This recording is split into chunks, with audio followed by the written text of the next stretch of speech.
Is this the best starter box set that Games Workshop has ever produced?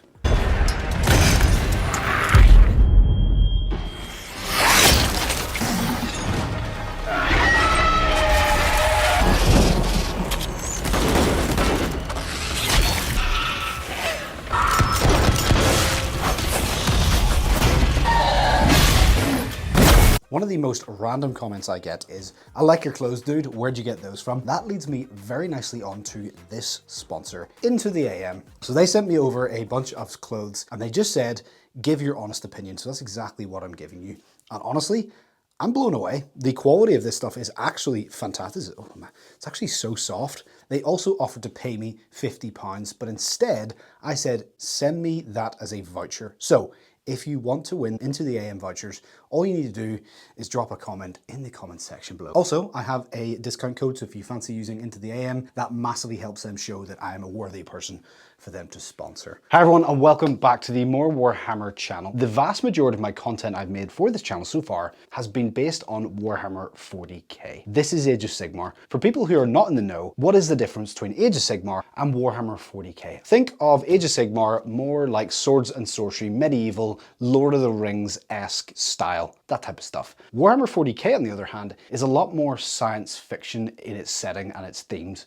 You know what the best thing is about it, guys? I like both, which means the plastic crack addiction in me just spreads to all the lands. And we're going to chat about this box set right here. So first of all, I just want to say a massive thank you to Games Workshop for sending me out this preview edition of the Skaventide box so I could get everything ready for this video. But let's take a look at the contents of this box before we go any further. Okay, it's time to crack open this incredibly large box. This is the Skaventide box, and I've been waiting to open this up. I've actually not fully checked out the entirety of this box until this moment, so we are both going to see this at the same time. There's the weight of it. So first of all, bases. We have these are the new upgraded prosecutor, and I actually have pretty much all of these old models from the very first Stormcast box release. So there's a bit of nostalgia in this, which is cool for me. So there is the prosecutors with their beautiful new wings. Here are the rat ogres. Again, had these. I got the box set that had, it was the High Elves versus the Skaven. So again, it's so cool to see an updated sprue of these. I'm gonna put Stormcast here, Skaven here. What's this? And it looks like you're getting, these are all push fit by the way as well. You are limited in what you can build, but it looks like they're giving you a couple of options. Cool as well. 2 sprues of that. Rat King of some form. Again, I'll get all the names correct later on. Here is this is a mix of another Stormcast hero with another Skaven hero as well. The detail in these sculpts are honestly incredible. We actually talked about this. The quality of the Sigmar range is it's just incredible. By the way, if I'm sweating, if I look like I'm sweating, I literally am. It is a very warm day today. These are the, what are these called? I'm gonna have to check. Yeah, Warplock Jezail. So these are big, long sniper guns. Very, very cool and very thematic. Stormcast hero. This looks like parts for the giant Gatling gun. What's it called? Probably a Rattling. Yep, Rattling Warp Blaster. The Paladin-like Stormcast heroes as well. We got some more, and then here's all the 40 clan rats.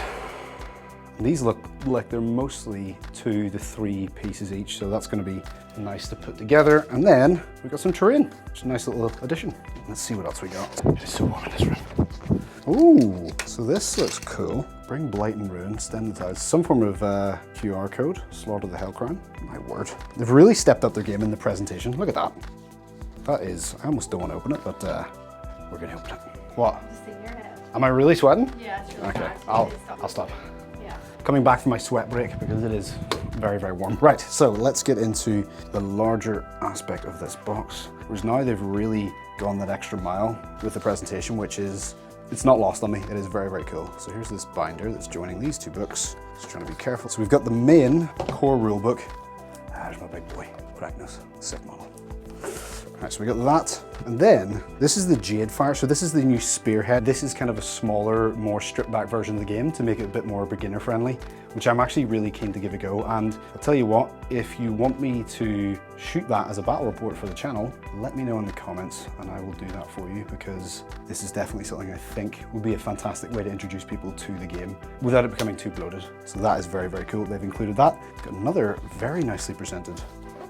Oh, look, I mean, look at that. That is just chef's kiss. These are, from what I can tell, these look like little mission packs, and kind of like similar to 40K, you've got the little missions. You've got those there. There we go. The General's Handbook, 2024 to 2025. So this is where you're gonna find all your missions and your different ways of playing the game. Very, very cool to include that as well. Instructions. Again, a lot of this is push fit, so very, very beginner friendly. Looks like a very, very simple kit to put together, and we will test that theory out very soon. And then a nice little addition they've done is they've even given you a game board, so you can set up and play as soon as you've got everything built. And that is everything that you're gonna get in the brand new 4th edition Skaventide box set. A really, really good box set. Let's go build some. All right, so for this project, it's going to be a big one. It is probably actually, in fact, it is the biggest project that I have done on the channel thus far. And instead of getting overwhelmed, I'm going to focus on one force at a time. So I've chosen to work on the Stormcast. So we're going to build some of these, and then we're going to do a test model as well. I've recruited my friend Adam, who's standing in the background being very quiet. And we're going to be testing out some paint schemes for the Stormcast, but I think we're going to go for a little bit of a grimdark look to them. I think we're going to focus on some of the standard foot troops and see how they look, test out our scheme on those, and then get to the rest of the building. Yeah, we're going to cut back, and when we cut back, we'll have lots of Stormcast. So let's go. All right, so we have now built all of the Stormcast models. Adam, they were all right to put together, weren't they? Yeah, not too bad. But a few lines. You have to really make sure that you're cleaning the models off, all the mold lines, because with push fit, there is very little room for error. If you have a tiny piece of sprue sticking out, they're not gonna match up, especially ones that have, there's a lot of cloaks in these guys, a lot of material. With these guys, Liberators, it's not too bad because they haven't got that much material. But again, just be cautious whenever you are putting together any of the ones that have cloaks, which is the vast majority of the ones that are sitting over there. So that's them all done. We've now got our station set up, as you can see. Adam's got his station set up. Liberator with hammer and shield, we're gonna be our test models. So we're gonna play around with this. We've decided we're going for a silver scheme. It's gonna be quite a gritty and dark paint scheme. I wanna lean into the kind of grim dark, more weathered look. Yeah, we'll show you what our test models look like, and then we'll talk through what we did with them. Let's get spraying. Cheers. Excellent. First of all, we started by priming the model entirely in Chaos Black. Then we airbrushed with Lead Belcher. Now you could honestly just use a paintbrush to get in these details as well. You definitely do not need an airbrush for this stage. We just used it because it was a little bit more handy. Next we moved on to the leathers, and we used a mix of Mornfang Brown with some black, and then we slowly took out some of the black to add some of those natural highlights to the leathers. The shield and the weapon wrap were up next, and we used Corn Red as a base and then mixed in some Fiston Red to highlight those areas as well. Next up it was the medals, and we used Balthazar Gold in some of the trim, and then Lead Belcher we used again just to tidy up some of the mistakes that we had made along the way. After we had tidied up all our little mistakes, we then went to the Wildwoods, which we thinned down with some water to then cover the entire model. Now, unfortunately, my camera died just before I finished painting the full model, but you'll be able to see what it looks like once it's fully finished right here. We used some thinned down Wild Rider Red to simulate the rust, and then we used some Cabalite Green, again thinned down, to achieve that oxidization look. The final steps were then just adding in the glowing details, which we used thinned down Techless Blue, almost pin washed into the joints of the hammer and the eyes, and then we used a little bit of thinned down white just to highlight that a little bit more. Okay, it is now day 2. So Adam is back again. So we got our 2 test models done yesterday, and honestly we are both very, very happy with not only the quality at what we achieved, but also how quickly we did it. Adam is a considerably more experienced painter than I am. Even when we were looking at the models, we were struggling to decipher whose was whose, which is again fantastic. So the level that we worked to was very achievable, and I think that's really cool. So hopefully this is a paint scheme that a lot of people will try to replicate, because honestly, it looks amazing. This is not a timed test. This is not a kind of box to board challenge, because honestly, there's just too much, and the stress of it is just going to take away from my enjoyment of this. We've decided to set ourselves little challenges. We've got the 8 remaining Stormcast foot troops to do, and we're going to try to do this in 2 hours. Adam's going to be priming them. Once he's finished priming them, he's going to hand them over to me. I'm going to start doing all the leather details. We've got all the paints set out, ready to go. Do you think we can do it in 2 hours? Yes. I think we can. I think we can. So let's get painting, shall we? And let's go.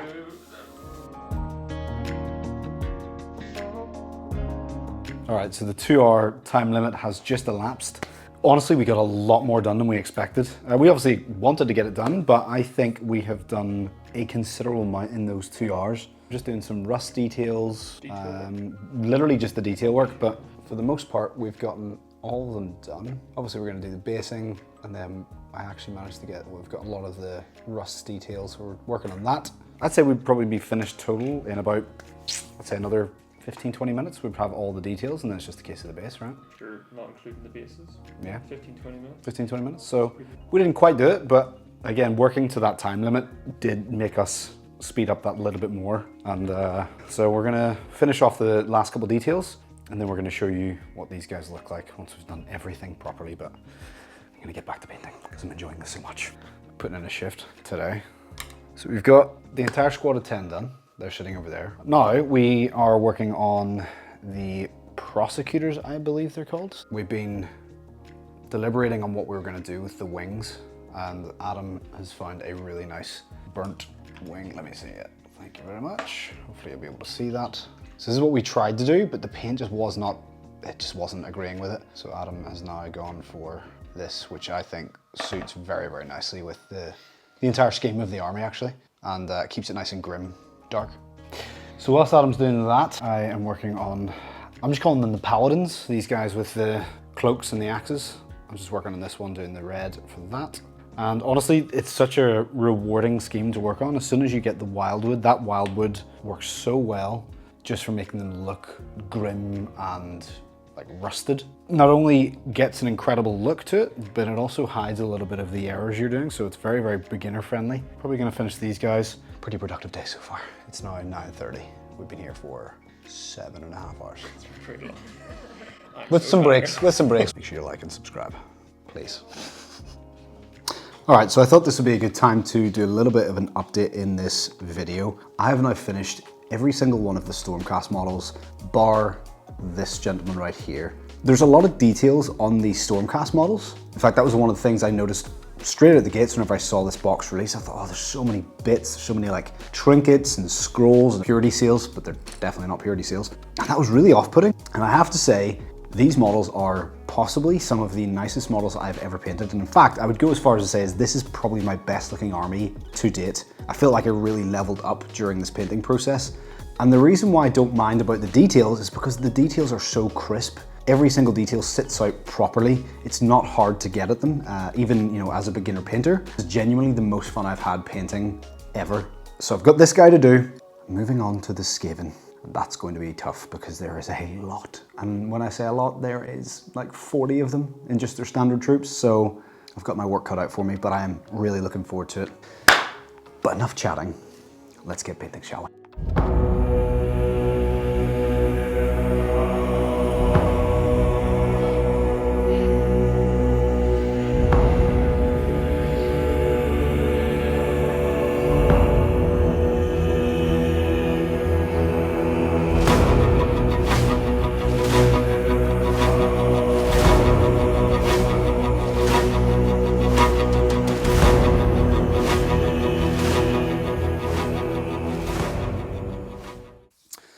All right, so I have now finished all of my Stormcast models. I think this is my best looking army to date. I am so happy with the look of this entire army. I enjoyed painting every single one of these models so much that I would easily paint this entire box set again, but I'm so happy with this. So at this point, if you could hit that subscribe button, I would really appreciate it. If you could get this video to 600 likes, that would mean a massive amount to me. And if you want to take your support of this channel that little bit further, you could jump over and join the Patreon for just £3 a month. Every single penny that goes into that Patreon goes back into the channel. I want to make the best videos I possibly can, and with your guys' help, I can do that. But as I said, this model range is absolutely stunning. The detail in them is absolutely incredible. As I said in the video earlier, I feel like I really leveled up when I was painting these guys. But next, it is going to be painting up their opponents, the Skaven, the tide of rats that are coming in to destroy the mortal realms. So let's get painting some rats, shall we? We're doing it. 40 clan rats. I was actually thinking how I was going to accomplish this ridiculous task, and I actually have painted, I've done this in a very different order. I would usually paint the troops before I paint anything special, but I'm leaning into what I'm enjoying. I wanted to paint them first. And what I did by painting those first is I actually got practice on how to make this as efficient as possible. So I'm gonna run through my initial plans for this. I've sprayed them. I sprayed them in black. I then got the airbrush out and did a zenithal coat. Again, if you don't have an airbrush, you can just white rattle can from above. I then put the texture basing on the bases, so I don't have to worry about that. And then I've decided I'm gonna just go through all 40 of them. I'm gonna get all the metallics done. And I don't know what I'm gonna do next, to be honest. I think I might do the reds next, but I'm just gonna go through each color and move through every single clan rat, and I'm just gonna slowly build that up. 40 is a lot of models, and these are all very unique looking. 40 skeletons, 40 zombies, pretty easy. This is gonna take a while, I think, but I really want these to look as good as I possibly can, so I'm gonna take that extra bit of time to make sure of that. So at this point I have 1, 2, 3, 4, 5, 6, 7, 8. Yes, I have 8 more clan rats. You want to make it the 9th? Call you a clan rat? Yeah. I've done Kitty and Flesh Tone on all of the skin on the rats. It's taken a while. It's taken a while. 8 more of these to do, and then I'm going to assess what I'm going to do next. It really does come down to how much effort do you want to put into these types of models, and I'm not going to put in as much as the elite choices, but I still want to put in enough that if someone picks it up, they go, oh, that's pretty good. Back to painting. Let's go. Let's go. I'm enjoying this, to be fair. It's just a lot.